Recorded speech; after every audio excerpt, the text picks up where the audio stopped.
सरकार के इस एडमिनिस्ट्रेशन का हिस्सा बनते हैं, तब आप जाके अपने पीस और जस्टिस के लिए एक जीते। तो इतनी बड़ी कम्युनिटी इस पूरे मुख्यधारा से क्यों दूर रहे? इस बात की हर तरफ जरूरत थी। खास तौर से विमेन का तो कोई पार्टिसिपेशन कहीं कोई तस्वुर ही नहीं था।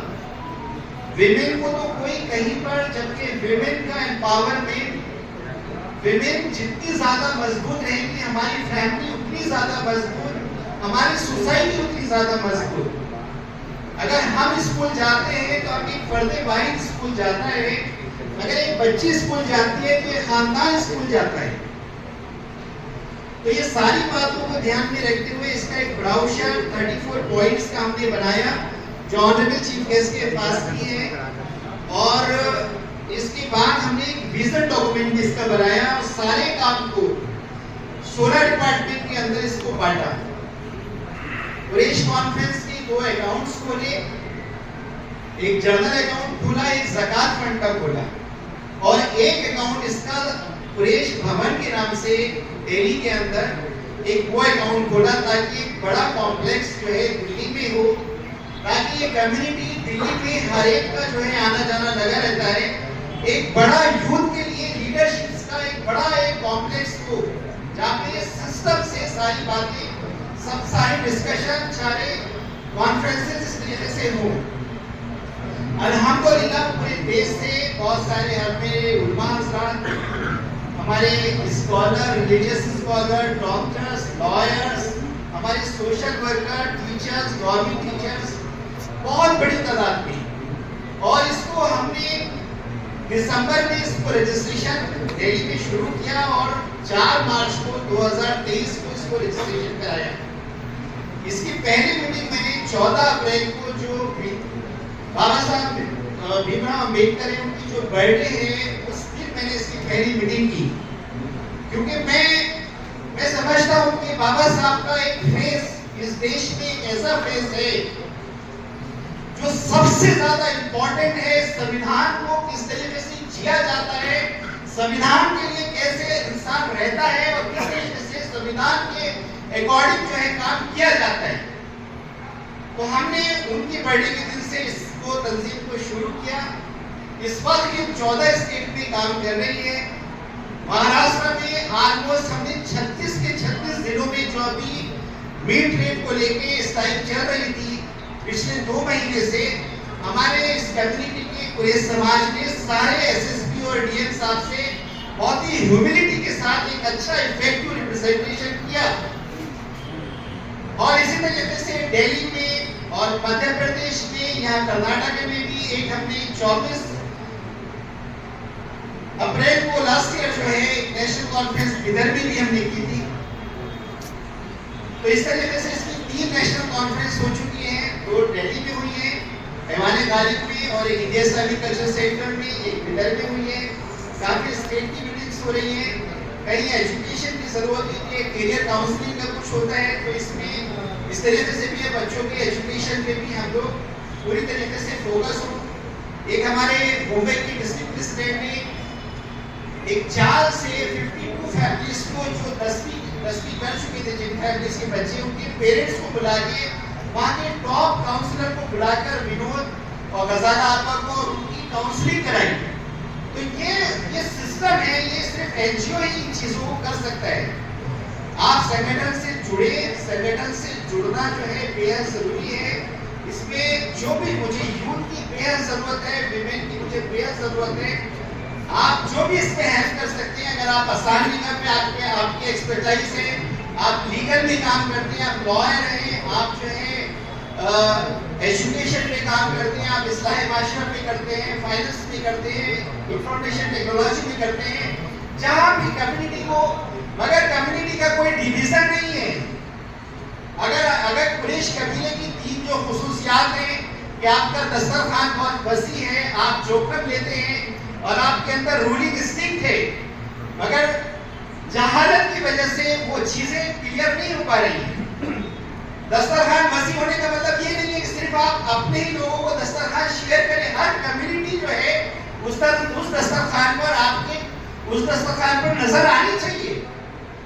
हमारा डायलॉग की कल्चर जो है हमें किसी भी कीमत पर हर कम्युनिटी से कभी भी रोकती नहीं है। हर हालात में कैसे भी हालात हो जाए, आपको सभी समाजों के साथ डायलॉग हमेशा स्थापित रखना है। ये तो पीस है, जस्टिस का बेसिक फाउंडेशन है। और जो वायलेशंस हो रहे हैं उसकी लीगल जुडिशियल रेमेडी हम ज्यादातर कोशिश कर रहे हैं कि जो बेसिक वायलेशन जो हमें नजर आती है सोशल मीडिया पर, सोशल प्लेटफॉर्म पर, उनकी एक लीगल कंप्लेंट की ड्राफ्ट रेडी करें, हम सबको सर्कुलेट करें ताकि लोग लीगल रेमेडी लें, अपनी किसी भीड़ तंत्र का हिस्सा ना बने। आप लीगल रेमेडी लेके अपनी चीज को लीगली रिमीडिएट कराएं। आज नहीं तो कल सरकार जहां पर आपके फेवर में है या आपकी बात जस्टिस के साथ सुन सकती है वहां तो ठीक है। अगर कहीं नहीं भी सुन रही है तो जरूरी नहीं है कि वो सरकार हमेशा रहनी है।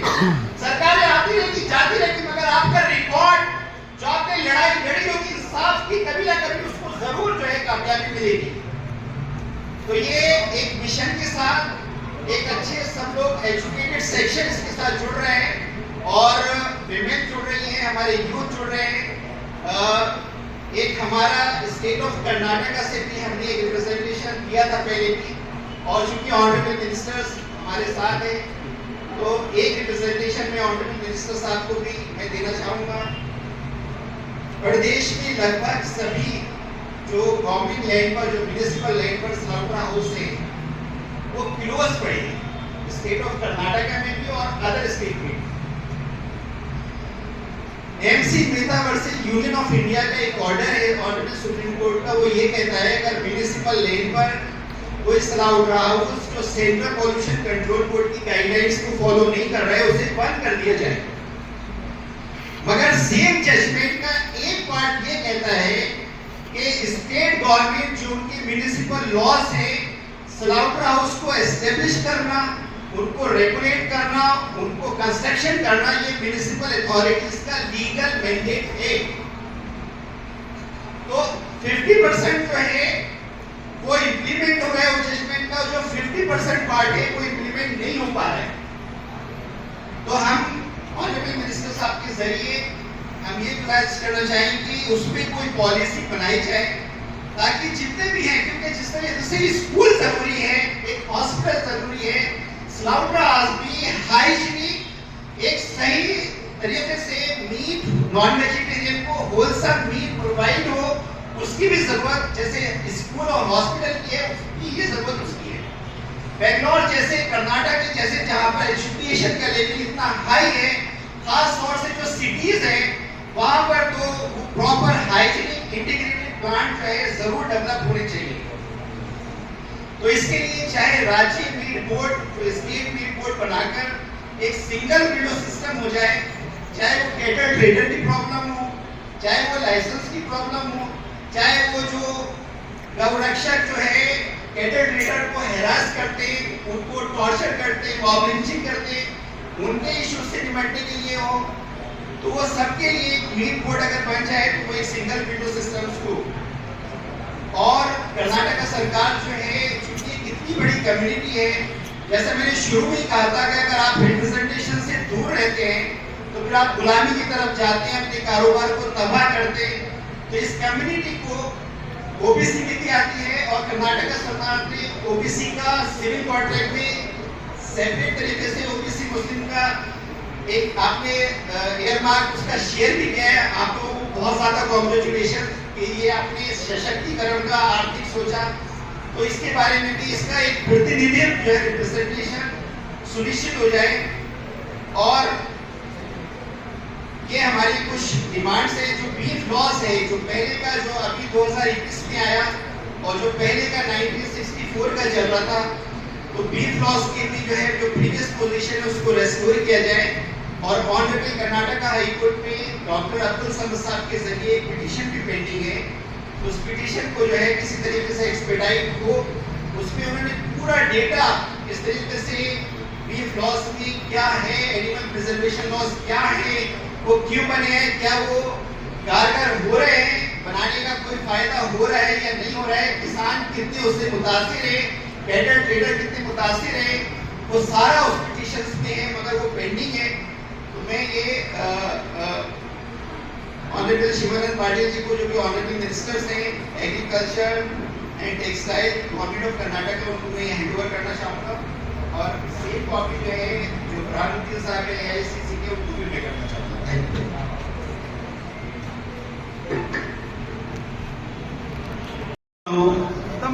ये हमारे सदर साहब की, नेशनल सदर साहब जनाब सनोबर अली साहब की खुदकुशी करें। शायद खुशी भी लगती है, शायद के साथ जनाब मुनीफा साहब की शायद कुछ खुदकुशी करें। आप